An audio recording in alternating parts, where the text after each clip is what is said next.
Good morning mga Inday Kagtuto. 4 AM po ng madaling araw po dito sa amin. Nagigising na po ako. Tuloy po yung ang buhay sa umaga mga Inday.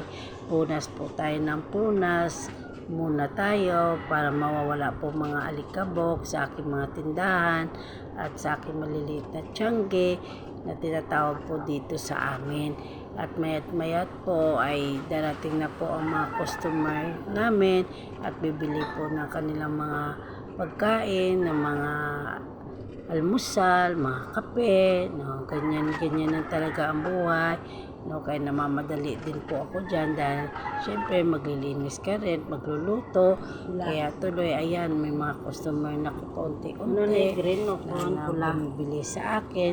Kasi pag tuwing umaga, lagi sila bumibili na parang pang-almusal, mga itlog na pangangailangan sa araw-araw. Kaya mula ngayon mga Inday, mag-comment po kayo para malalaman ko po kung hanggang saan po nakakaya ng aking video mga Inday.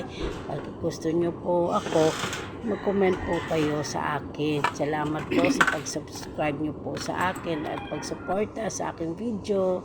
Bye-bye!